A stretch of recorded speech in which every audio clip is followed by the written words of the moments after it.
Hey, folks, thanks for tuning in to the BAMF podcast. I am your host, Mike Lafferty, and here's our contractually mandated intro music.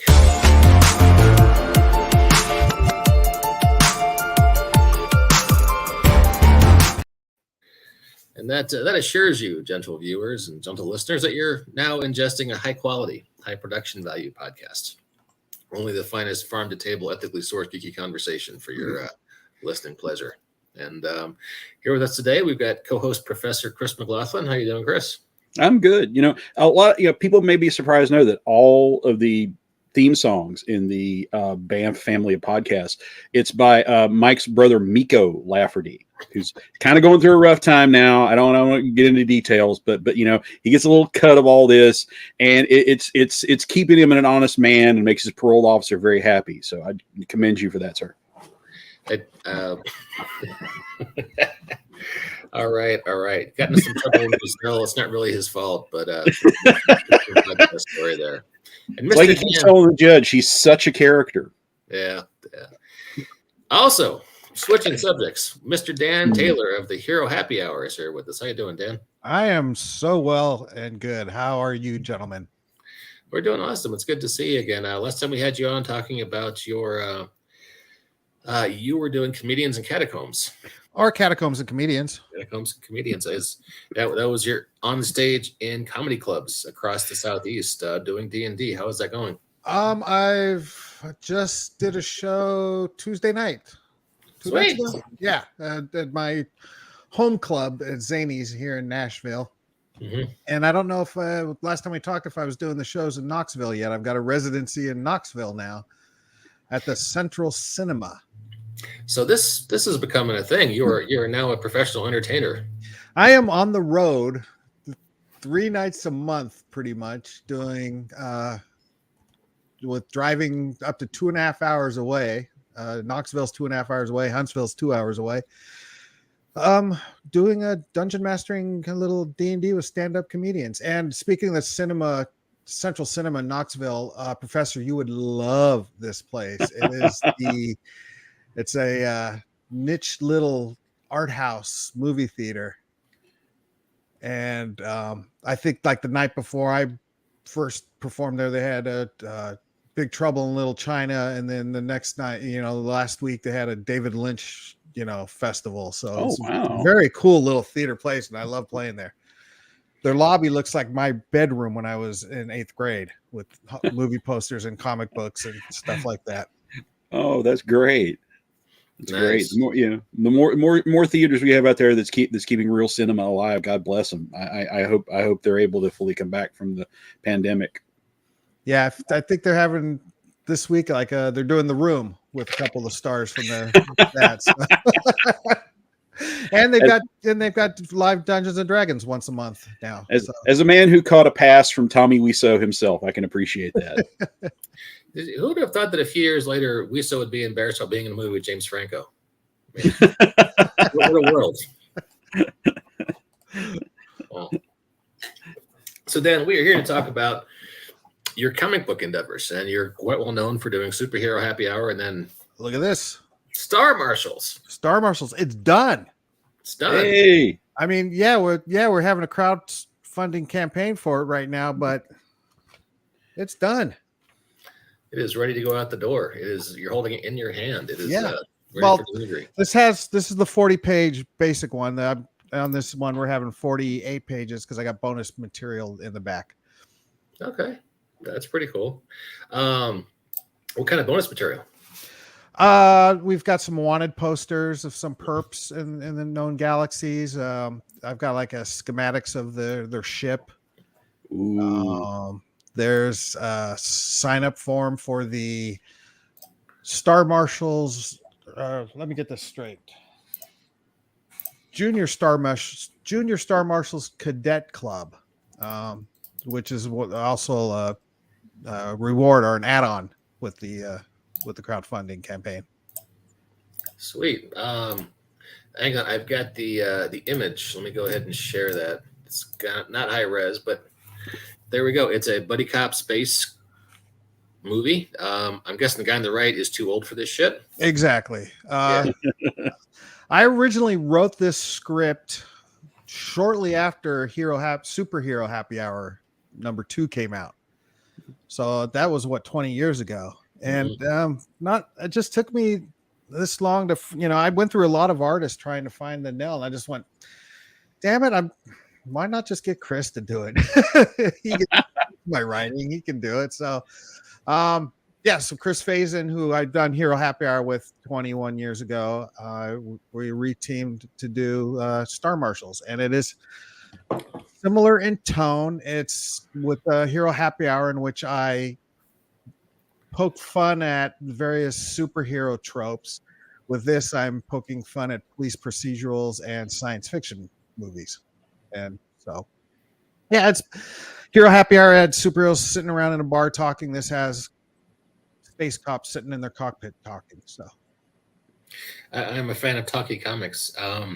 Just because some people take in the BAMF podcast over iTunes, I'm going to say the URL out loud, but thankfully Zoop gives us really short URL, so it won't be terrible. Zoop.gg/c/Star Marshals.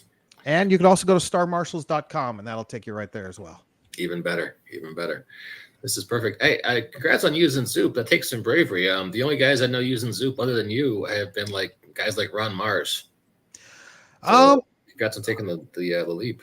Yeah, I wanted to, and I kind of had to do some convincing to let me do it with them, to be honest with you. But yeah, I just thought that, I mean, Kickstarter's huge. Everybody knows Kickstarter, but comics are a small part of Kickstarter, and there's a lot of comics on Kickstarter, and I just thought it might get seen, maybe not, I don't know, maybe not as many eyeballs as a Kickstarter campaign, but they're more focused eyeballs because they're not looking at everything else that a Kickstarter, .com has.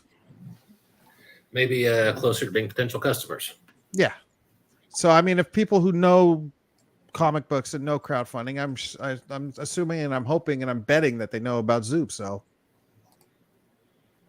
sweet. Well, you're doing pretty well. Yeah, you're about $700 into your 3K goal with 28 days left. So it's decent progress.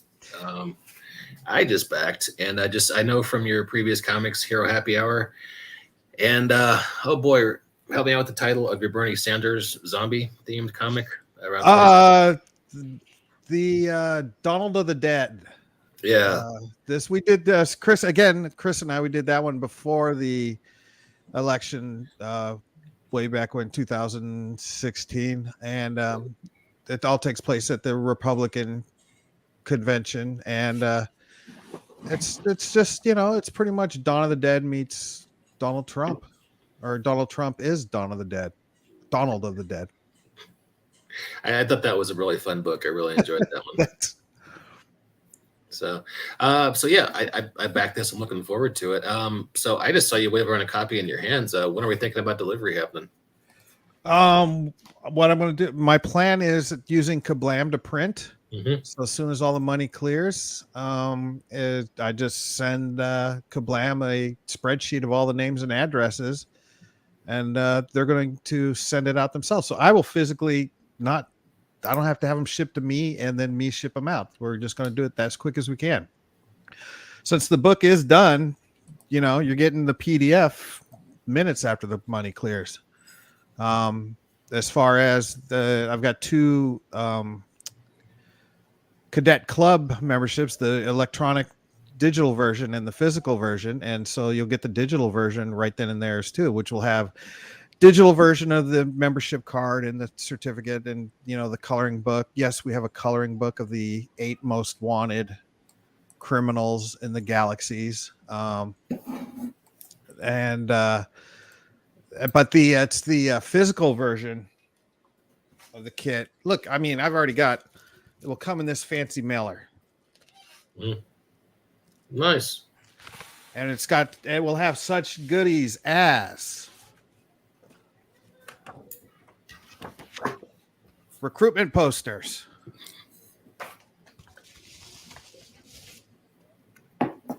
wanted postcards of criminals, another criminal. This is my favorite. This is the Intergalactic Justice Coalition Junior Star Marshal Cadet membership card. And it is plastic. Nice. No expense spared with this. I've got embroidered patches. Wow, you really have gone all out, man. Congrats. We've got stickers. The junior cadets are silver. The main Star Marshals are gold. And a little button. And I don't have the physical comic book available yet because that's being printed as we speak. And I may add more stuff to it. That's why, and the description was kind of vague on what's in it on the sheet. But, between now and 28 days, we'll see what else more goodies get put into it. And that'll get mailed out to everybody who gets that as an add-on as well.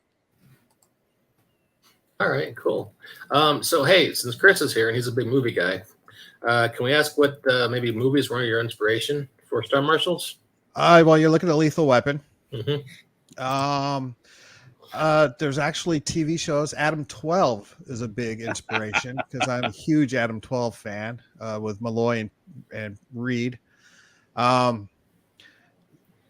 Basically, any movie or TV show that featured a police partners in a cruiser. Colors, another one with Robert Duvall and Sean Penn. It was an inspiration for this one. So it's not as heavy as Colors, obviously. It's not as heavy as Training Day. It's definitely a sci-fi buddy cop comedy comic book. Maybe more of a Car 54 or Dragnet with Tom Hanks. Yeah. Oh, Dragnet's Dragnet, the TV show, is definitely a big aspect of it. Again, a lot of the TV police procedurals, even going back as far as Chips. Mm-hmm. Chips. That was one of my favorite shows when I was in 5th or 6th grade. Chips, A-Team, and Knight Rider. Yep. The occasional Dukes of Hazzard thrown in for flavor. I don't know if I can file this as a regret or not, but there's a church literally within walking distance of my house where I am now, and they had Eric Estrada in as a guest one night. And not being a member of that church or affiliated with that particular sect, I thought it would be bad form for me to go in there and talk to him about C-Lab 2021. And so I opted to stay home, but the older I get, the more I think, like, what could they do? Throw me out of a church I don't belong to? Yeah, that's not what they're supposed to do, right? So yeah, that's not what Jesus would do. Yeah, God knows. Jesus would ask about C-Lab 2021. Yes, he would. He would invite Eric to try to go to Denny's after the event and they eat things as they discuss C-Lab and chips. So, well, that is pretty cool. Well, I'm looking forward to this book. Can I ask you if are we thinking the guy on the right is more like a Danny Glover and the guy on the left is a Mel Gibson, or is he more of an Owen Wilson? Owen Wilson. Okay. When I originally wrote the script 20 years ago, I described him as an Owen Wilson type of character. And I've been thinking, who if I were to make the movie now, who would I cast? And I would, I don't know. I think Danny Glover just might be too old at this point, but I'm thinking maybe Forrest Whitaker could play Cam, the older officer or older marshal. And then I don't know, Ryan Gosling as Nick, the younger one. But yeah, I thought about even putting a reward on Zoop for if you pay $1,500, you can get 20% of whatever ownership of Star Marshals if it ever gets picked up for a movie. Did you ever see the Nice Guys movie from a few years back? I did not. Okay, it had you said Ryan Gosling. It had Ryan Gosling and Russell Crowe in kind of a buddy comedy, kind of a mismatched pair of private eyes. No, I'm just I'm excited about Barbie coming out. So I have a 7-year-old daughter, so we've already got a date set. You were not being facetious. You were 100% honest about that. Okay, I got you. I am. Okay. I don't plan on going to see Oppenheimer. I plan on seeing Barbie. You can do a double feature. People are doing that. Yeah, not fast. Yeah. I don't think Jean Louise could sit through a Oppenheimer. So Yeah, that's fair enough. I had a problem with my kid sitting through Jurassic World. I mean, he was really into it, but there's a few scenes where dinosaurs get hurt, and he was very upset. I had a problem sitting through Elements. Oh, really? Yeah, did you see that one? I did not know. Yeah, pass on that one. Oh, okay. Well, good to know. I would want my kid to break down at the part in Jurassic World, a film that actually came out in the 2020s, and they have the computer expert hack into a system and literally do the "we're in." Yeah, that would be where I would want my kid to break down. It's such a bad trope, Daddy. Why are they doing that? It's 2020. Exactly. Oh, I bet you Dan Taylor's going to write a computer hack comic book someday. Oh, are you? Of all these tropes. No, I don't.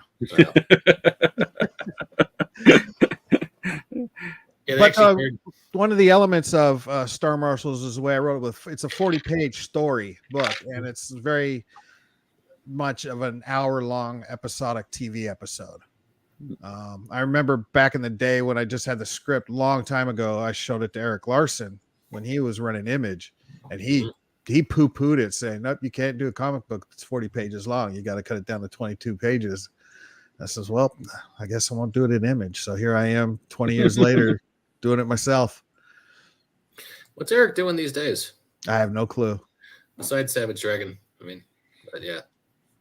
All right. Well, cool. Chris, you've been kind of quiet, sir. You have any thoughts, questions, comments? I thought I was just being a disruptive jerk. You're very kind. Here, sir. That's well. I as I was wolfing down dinner, I actually thought about the two things that I think Dan most needs to be asked here. So, well, we've had a chance to talk about your film and TV influences, and I was just curious, what are your comic influences on Star Marshals, or you have any comic? Because I see an influence, I just want to see if it's there. So, what comics kind of feed into this? Honestly, I don't know if there is anything that as far as style. Artistic wise, I let Chris do what he wants to do. I think there's one scene where I have an alien prostitute that I says, nope, change her. But other than that, and I just let him do it, and because we click. After working together on comic books for 21 years, so artistically, I let him make. I just want, and any artist I work with, really, I just go, this book is ours. Have fun with it. Make it yours. Because I just want, if I'm doing my job right, people won't even notice the art and just talk about how brilliant the writing is. No, I'm kidding. So yeah, there's real no. If anything, I would say I'm a very early Bendis guy. Like we're talking early Powers type of stuff. That's the kind of, if I had to put any comic book that influenced Star Marshals, it would definitely be Bendis and Oeming's Powers. That's going way back. That's when Bendis was still considered kind of a genius. Yeah.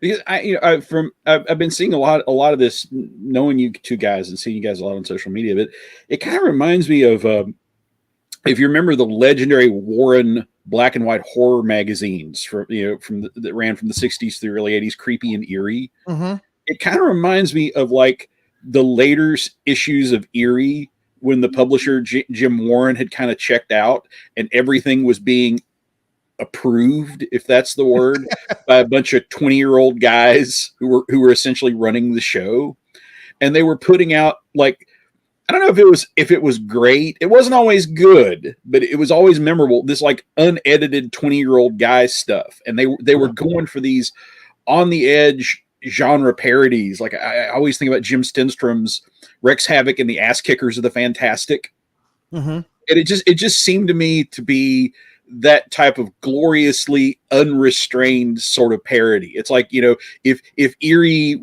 had still continued along that line for a few more years, like I could see this series like slotting into Eerie.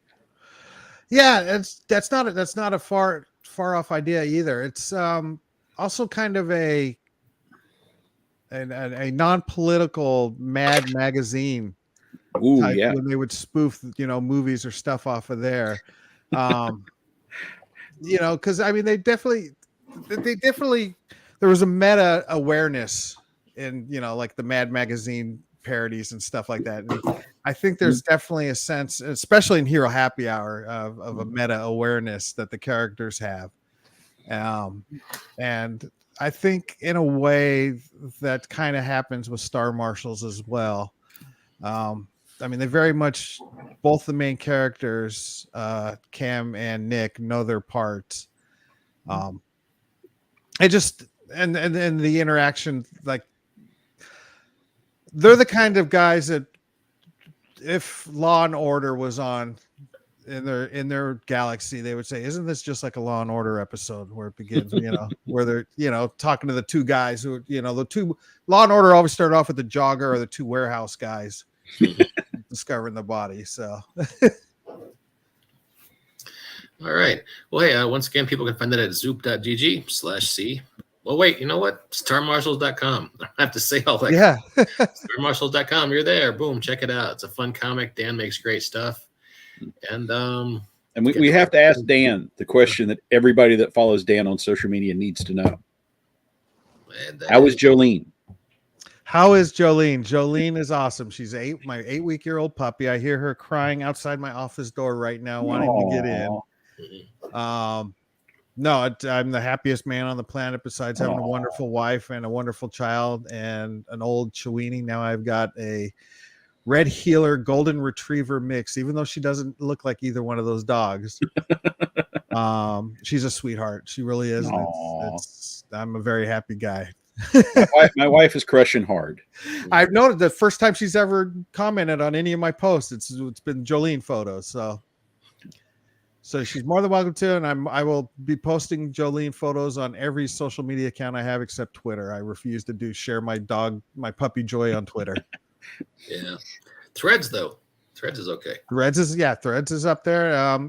That's the hard part with promoting this book. I feel like every algorithm of every social media, it's hard to plug and promote your stuff nowadays. My engagement, I used to have decent engagement for tabletop role-playing stuff on Twitter, and, you know, moderate to small engagement for comic book stuff on Twitter.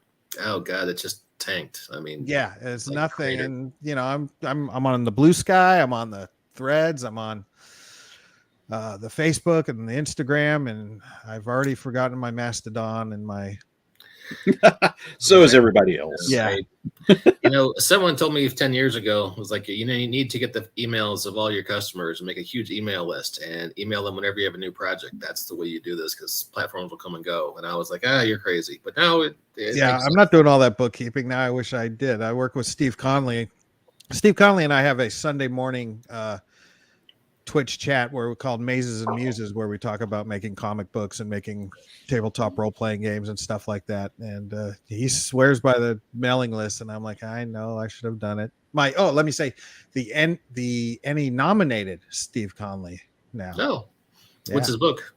Intoximancer. It's just a subclass about drunk wizards, and it's a beautiful, gorgeous book. And so I highly recommend it. I literally haven't heard of it before. It's he's working on a new. He kickstarted it and it did real well, and now he's working. He just Kickstarter just finished on the follow up called Death Dealer. It's a rogue subclass with a deck of cards, and he does all the artwork himself and all the writing and all the fluff, and it does an amazing job on it. So I recommend it. He's doing a cover for Star Marshals. I just haven't gotten it yet, so that's why on the sign up page you just see the blank white cover with his face on it. Man, I wish I could do my own art. I would save so much money. Oh, tell me about it. Yes. That's sometimes I just think that's my whole hobby, is just paying various artists to draw stuff. Yeah, this book is the first time because every book Chris and I have done, we've done let's do a book together and not make any money and be poor. Mm-hmm. But this is the first time I just outright paid Chris a page rate and said, okay, here you go. Thanks, Chris. This is the first time Chris was work for hire for me. Let me put it that way. Mm. But he is my brother in blood and ink, and so, you know, where I go, he goes. Nice. And I'm going to use, and I'm thinking about I can just repurpose all his art if I want to do a Star Marshals role playing game. I wasn't going to ask about that, but yeah, it seems like a natural kind of idea for Icons or Savage Worlds. That was something I was going to bring up with you. I think I might make an unofficial stretch goal. Is if if this succeeds, we'll I'll hit you up and we'll start work on the Star Marshals RPG. That could be fun. I've had, you know what? Let's talk off the air because I've got many thoughts. But yeah, that could be cool. So, all righty. Well, hey, folks, I think that's the end of our show. Any closing thoughts from either Dan or Chris? Well, not to steal his thunder, but I'm just pleased and proud that I've roped Dan into being a member of the Ghost Show cast. And I'm looking forward to seeing an essay from him in our next book, Fantastic Flops, which in a wild coincidence is now in the midst of its Kickstarter. No, I've been putting my notes together for that. And when's the deadline on that one? It's the reality of the thing. I would have already sooner the better. But I appreciate any artist that waits to see if the thing actually funds first. Oh, no worries. I'm well into it. The game industry did me every single way you can fuck over a creator. So if somebody wants to wait till I actually have the money to actually do the work, I'm not complaining. No, that's not a concern of mine at all. Oh, but I did want to show off. Look, 3D printed. Ooh. Way out there. Oh wow, look at that. That's cool. And that is a stretch goal where you can get the STL file to get that. Oh, that's too cool. Do that as well. Sweet. All right. Well, hey, once again, folks, starmarshals.com. You got about 3 weeks left to check it out. Well, actually, a little over 3 weeks. It's like 26 days. Dan makes good stuff. Check out his book. Dan, thanks for coming on. It's always fun talking to you, sir. Always fun talking to you, gentlemen. Thank you so much. And we will catch you all next time on the BAMF podcast.